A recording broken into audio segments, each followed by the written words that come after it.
Speaker है, भारत में तीसरी सीट पे बैठा है। लोकसभा स्पीकर जी आपके विधानसभा, आपके लोकसभा, आपके क्षेत्र हाड़ौती में किसानों को फसल बीमा नहीं मिल रहा, आप क्यों नहीं एक शब्द बोल जाते? तो दोस्तों आपको लोकसभा स्पीकर ओम बिरला जी नरेश मीणा जी 2000 में मिल आज रहा, क्यों हमारे नहीं बोल जाते? छोटे से गांव दुकारी में पहुंचे। इनको केवल तो इनको राजनीति ज्यादा में से ज्यादा इन्होंने पैसा समर्थन कमाने देके का भारी धंधा मतों से बना लिया, जीती बनाई। राजनीति को बदनाम कर दिया। इसलिए किसान जातियों को जगा रहा हूं, किसानों को एक चादर में बिठाना चाहता हूं, और यही कारण है कि ओम बिरला के खिलाफ प्रहलाद गुंजल के साथ नरेश मीणा खड़ा हो गया था कि एक किसान का बेटा प्रहलाद गुंजल अगर लोकसभा में पहुंच जाएगा, जो आंदोलनों की राजनीति करता है, तो वो संसद में भी किसानों की आवाज उठाता रहा। आज अगर प्रहलाद गुंजल संसद में होता तो हाड़ौती के किसानों की आवाज को जरूर उठाता। और मैंने कहा प्रताप सिंह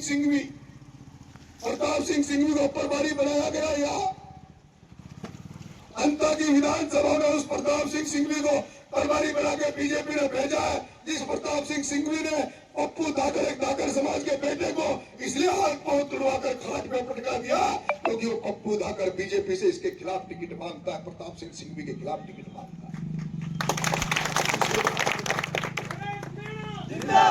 समझने की जरूरत है क्या कारण है। परमोद जैन भाई की घरवाली के 12 वोट आते हैं, 13 वोट बीजेपी के होते हैं। बीजेपी से उपेंद्र शर्मा की बहू प्रियंका शर्मा जिला प्रमुख का चुनाव लड़ती है। प्रियंका शर्मा जिला प्रमुख का चुनाव बीजेपी से लड़ती है। कांग्रेस से उर्मिला जैन चुनाव लड़ती है, और एक बीजेपी का कैंडिडेट जिसको प्रताप सिंह सिंघवी प्रमोद जैन भाया को बेच देता है, उस उपेंद्र शर्मा की बहू प्रियंका शर्मा को हरवा देता है। ये गठजोड़ कब खत्म होगा? मेरे किसान भाइयों, मैं आपसे जानना चाहता हूँ, मेरे धाकर भाइयों, मैं कहना चाहता हूँ, ये समय आ गया जब शिवलाल जी नागर की राजनीतिक हत्या की गई।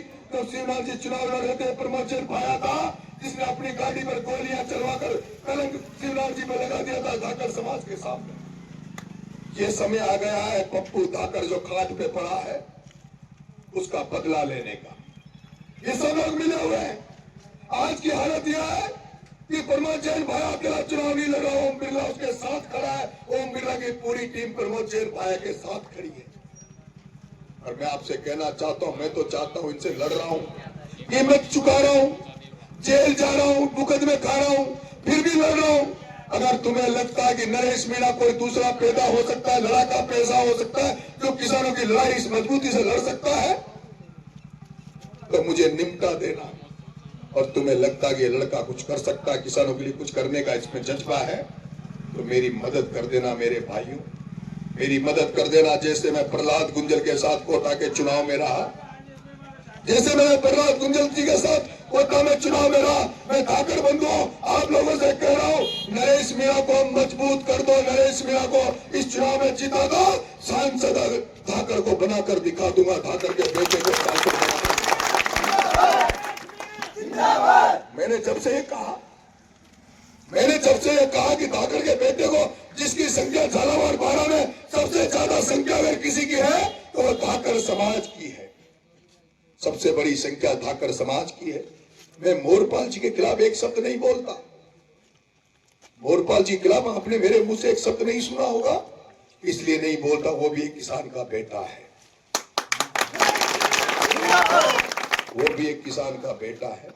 चुनाव है, टिकट उनको मिल गया, मैं निर्दलीय लड़ रहा हूं, लेकिन चुनाव अनुशासन से और शालीनता से। मैंने तो अभी बीच में उनके कार्यकर्ता मिले, उनसे भी बड़े राम राम श्याम श्याम करी मैं उनसे, क्योंकि वो सीधे सज्जन आदमी है, पहला चुनाव लड़ रहे हैं।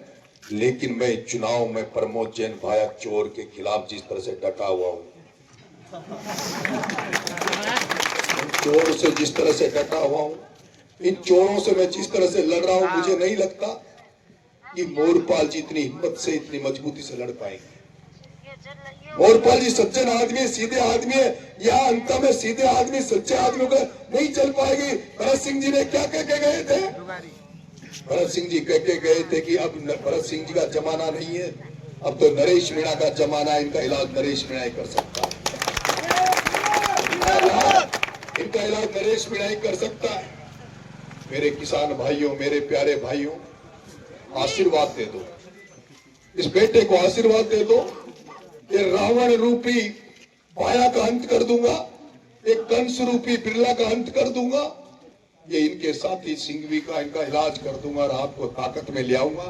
और जिस दिन किसान भाई आप ताकत में आ जाओगे, आपकी राजनीति में पकड़ मजबूत हो जाएगी, उस दिन आपकी ब्यूरोक्रेसी में भी मजबूत हो जाएगी। मैं केवल आपको खेतों में देखना नहीं चाहता, मैं किसानों को केवल खेतों में देखना नहीं चाहता, मैं चाहता हूं किसानों के बेटे सड़कें बनाए, किसानों के बेटे ठेकेदारी करें।